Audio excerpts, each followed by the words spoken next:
Dans la première partie, au travers des notions de PIB, de croissance exponentielle et de création monétaire, nous avons mis en évidence la course effrénée à l'extractivisme et sa conséquence, l'épuisement des ressources planétaires.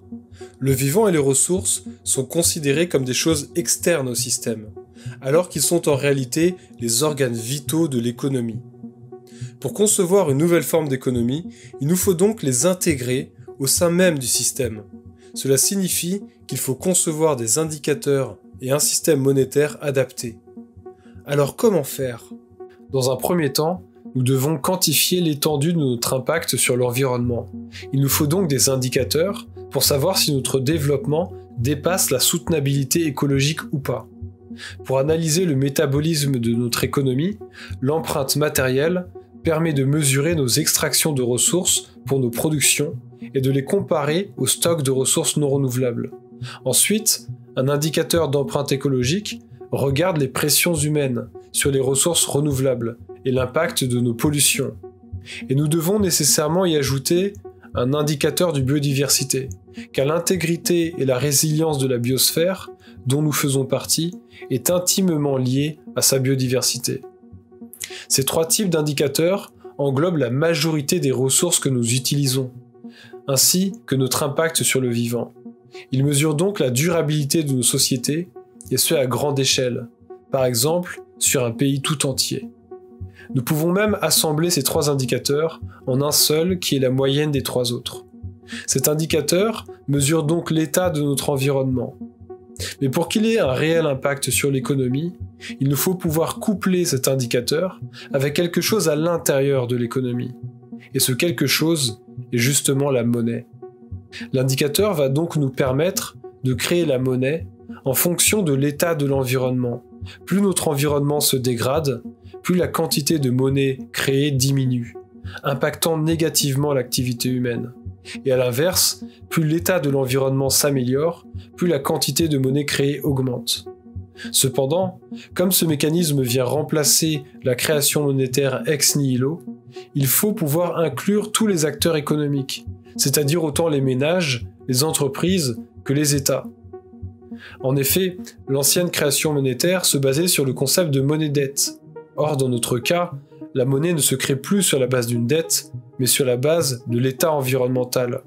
Il faut donc que cette monnaie soit donnée et non plus prêtée en échange d'une dette, et ce, à tous les acteurs. Nous avons là une monnaie don, et non plus une monnaie dette. Seulement un problème persiste. La masse monétaire pourrait tout à fait croître à l'infini, même avec une variation dans la création de la nouvelle monnaie via les indicateurs écologiques. Et nous souhaitons un système qui régule la taille de l'économie et qui empêche une croissance infinie. Il nous faut donc un système régulateur, quelque chose qui limite la masse monétaire.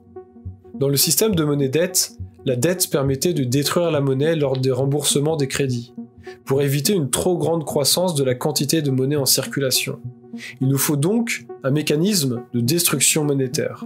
Et le problème, c'est que nous ne pouvons pas utiliser la dette. Car n'oubliez pas, il s'agit dans notre cas d'une monnaie don. Après avoir longuement étudié les différents mécanismes de destruction monétaire que notre espèce a pu inventer, un seul semble correspondre pour parvenir à stabiliser progressivement la masse monétaire. Et il nous faut remonter en 1916, où le théoricien monétaire Silvio Gesell développe l'idée de la fonte monétaire. Son idée est simple. À intervalles réguliers, la monnaie doit perdre de sa valeur et cela inciterait, d'après lui, les échanges et éviterait que la monnaie soit stockée trop longtemps. Comme toutes les choses du monde naturel, rien n'est éternel, tout se dégrade dans le temps et la fonte monétaire de Silvio Gesell suit cette logique. Il nous faut cependant modifier quelque peu son idée, car nous ne voulons pas seulement une perte de la valeur de la monnaie, mais une destruction de la monnaie. Et nous ne pouvons pas seulement détruire la monnaie sur les comptes en banque, car cela pourrait inciter les différents acteurs à surconsommer pour réduire l'impact de la fonte monétaire sur leur épargne. Il nous faut donc détruire la monnaie à la fois sur l'épargne, mais aussi au moment des transactions. Pour résumer, notre fonte est une destruction monétaire à intervalles réguliers d'un pourcentage de la monnaie sur tous les comptes en banque et elle s'effectue aussi sur toutes les transactions. Alors maintenant, vérifions tout ça et voyons ce que ça donne. Lorsque nous lançons le simulateur, une stabilisation de la masse monétaire apparaît. Cela signifie que la fonte monétaire est l'instrument de régulation qu'il nous fallait. Elle permet d'empêcher la croissance de la masse monétaire, peu importe la quantité de monnaie injectée dans le système.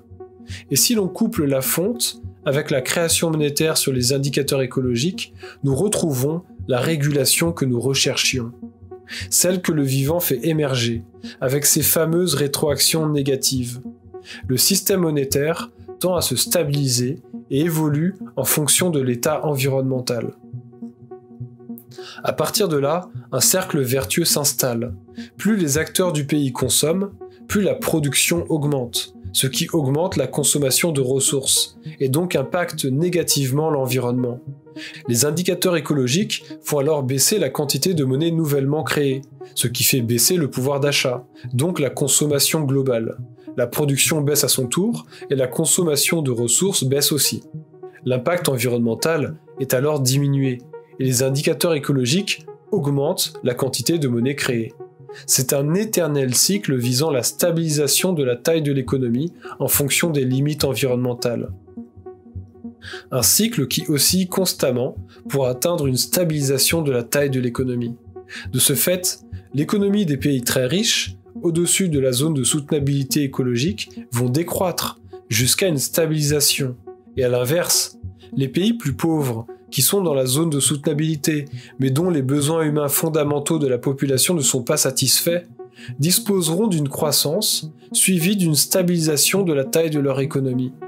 Il s'agit donc d'un système dynamique en constante adaptation, tout comme le principe d'homéostasie du vivant. Mais bien que ce système soit intéressant, il nous manque encore quelque chose lié à notre tâche aveugle, ce que nous ne voulons pas voir. Nous pensons couramment que la création de richesses s'effectue par le biais d'une prédation de certains humains sur d'autres humains. On nomme ça l'accumulation du capital, les inégalités, la lutte des classes et que sais-je encore. Mais nous oublions une chose fondamentale. Toutes les richesses que notre espèce a pu accumuler durant son histoire est le fruit d'une extraction gratuite de ressources. Nous ne payons pas les océans pour pêcher les poissons. Nous ne payons pas le sol pour extraire ses minerais. Nous ne payons pas les forêts pour en couper ses arbres. Nous débarquons avec nos outils exosomatiques et nous nous servons. Et non seulement nous exerçons une forme de prédation extrême sur le reste du vivant, mais en plus de ça, nous ne redistribuons presque aucun fruit de nos productions aux non-humains. Ni nos pollutions, ni nos montagnes de déchets n'ont d'intérêt pour les autres espèces. En fait, la création de richesses des humains s'est faite au détriment des non-humains.